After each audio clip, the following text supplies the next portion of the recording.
This is very, very important information that we're going to get into. Information about you and me. So I hope you pay attention because it can change your life radically. Now this will be split up into multiple parts because it's actually based on a book called The Mighty One Within Thyself by O.O.T.W. Now I'm free to share this with people on my channel through parts, because if I do it in one go, it will be a very long narration because the book contains multiple pages, so that's why I'm going to split them up. So let's begin with the intro of this book in this first, well, you could say part 1 of the audiobook, The Mighty One Within Thyself. Now it starts out here saying the following: to break free from this world, one must identify with his inner self, his true self, and live in complete detachment from his earthly identity. Yet he will not deny this part and fall into despair, for always it is confronting us. The world is always impressing itself onto our minds through the gateways of the senses. Recognize the inner self and submit to it, regardless of the appearances of this world. Hard is this revelation at first, but endure and apply the wisdom. O mighty one within, to you I turn, and to you I submit my entire being. Now when he talks about the mighty one within, he's talking about the spiritual body. At least that is my understanding of the words. If you really consider this again, that you have a spiritual body and a physical body, just like how all your earthly goals start within the mind, they ultimately find expression within time and space, or in other words, through physical realization of what you want. Well, then it's not really strange to consider your physical body to be a reflection of a totally different body that exists somewhere in consciousness, or in other words, in the consciousness of the universe. You can see how this all ties together. Now let's go on. It says here, worlds within worlds can you behold, if your eyes are open. From darkness comes a light, and to darkness we go back into the light. Here lies a hint that can only be grasped if you are ready for it. When the outer eyes close, darkness it is I embrace, and as darkness embraces me, there the light of a new world is found. From where did this world come? Great is the mystery of these inner worlds. Why is most of mankind oblivious to this fact? Only the Great One knows, for he submits himself to the body and senses to reawaken when the time is right. Restoration of divine memory is not forced but naturally unfolds. Fear and all earthly worries and goals distract us from the true reality of being, for we have given into and worshipped the things of this world, rather than the things of the spirit. We are so attached to our current identity, our current status in life, our current bank balance, career, relationships, health. We are not aware of the different worlds open to us. But he that seeks shall become aware of these worlds, and only he is ready to receive the blessings of divine revelations. Such is the mercy of the universe, for it only responds to the one who seeks, and not forces itself on any. That is the great explanation of all the differences between human beings and their current level of awareness. Now mankind struggles, worries, suffers from anxieties. Yet the same individual that is suffering does not surely know how to set himself free, for if they did, would they still suffer in the same manner? If mind is the great force expressing itself through concrete reality, does that not show ignorance is the cause of our ailments?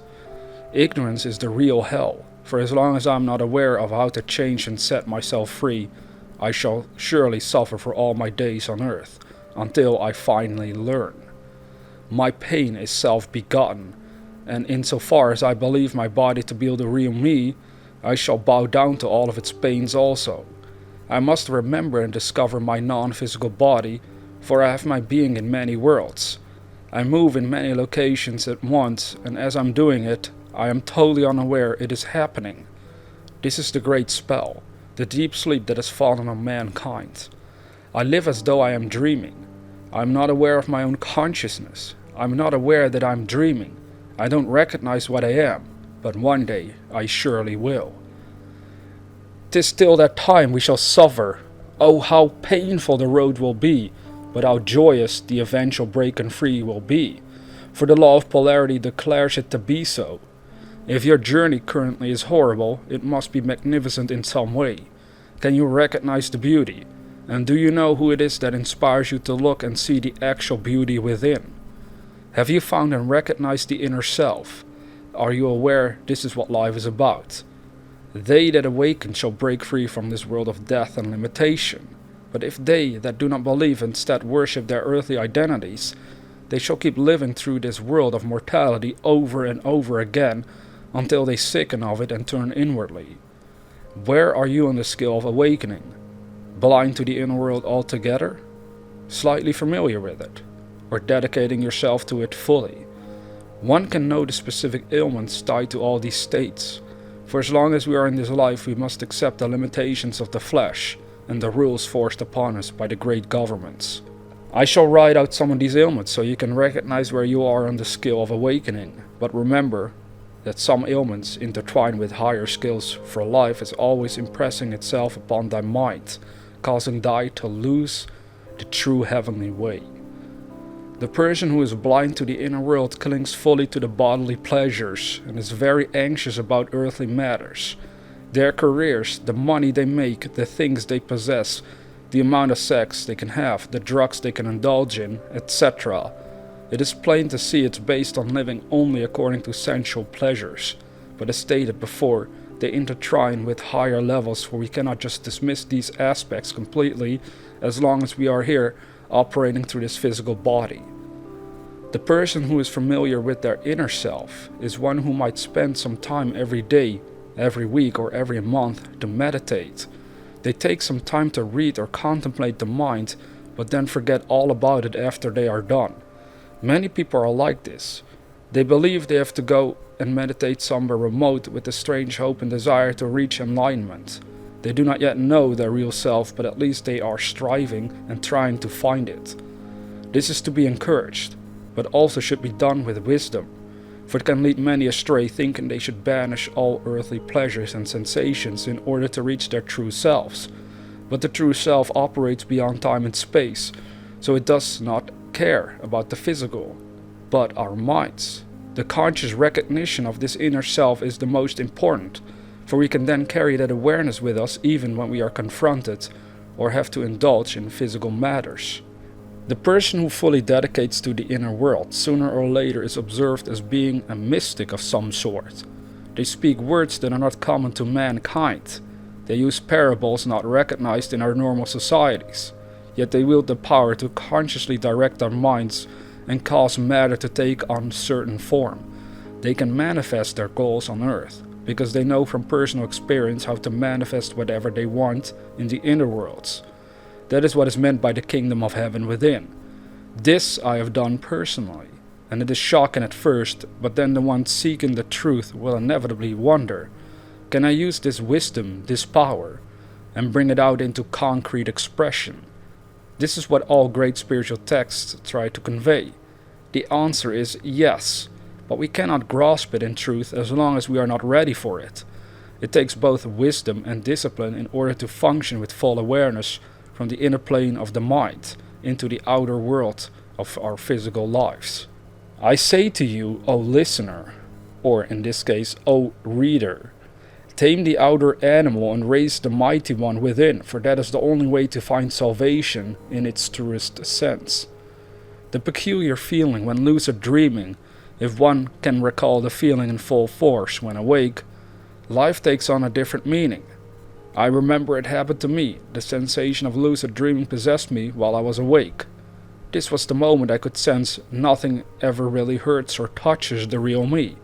Have you experienced something similar? Lucid dreaming, or in other words, being conscious when you are dreaming, is not an uncommon occurrence. However, having the sensation of lucid dreaming when awake is something that is not so common among men. If it is possible to experience the same strange sensation of lucid dreaming when awake as when asleep, does that not indicate this waking life is also a dream of some sorts? Very strange is this mystery, but the truth seeker might appreciate me sharing this divine insight. For when this feeling dawned upon me, I could feel all earthly worries slip from my shoulders, and at last I felt at peace, even though I was still alive. I felt a sense of deep, extreme inner peace that all is one and all is well. Well, I'll stop it right here because this is a lot to take in. For some, perhaps, when they first hear these concepts in general, they might have to really think about what he's talking about, what they could actually mean for them personally. So in this case, you might have to listen to it a couple of times to really grasp what was being said throughout these first pages. But to me, they are marvelous revelations of the mind, because again, what's being told and shared with us here is again that you have this inner body. Your consciousness operates independent of the physical world. And that is the great struggle that we all are on. In order to grasp this power that we were given and direct it willingly towards positive, towards the positive aspects that we can express, instead of only staying stuck or worse, aiming it at negativity, which we all have done, which I'm guilty of, obviously, at times in my life. And you might be guilty of it. I think every person is guilty of it to some degree. What we want to learn is to really grasp this power and redirect it consciously. That's what this all is about. That's what is being shared here with you. That's what's so great about being alive right now, which gives you the superior perception of a divine awakened mind. Yes, that's what you can have for yourself. But you have to let go of what you were taught. And most of what we were taught was only based on how to fit into society, and not how to wake up to our true selves, to our spiritual selves. Most people dismiss them, right?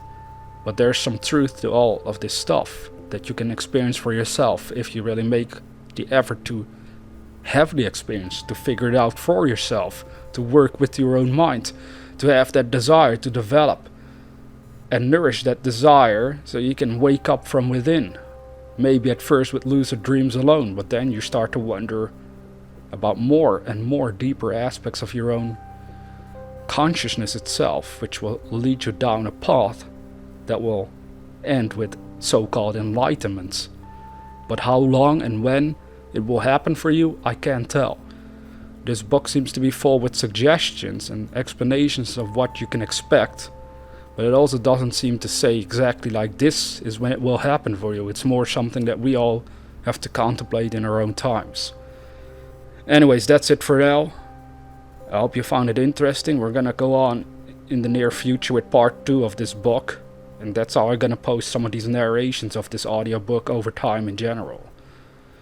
With that being said, I hope you have a great day, and I'll talk to you in the next video.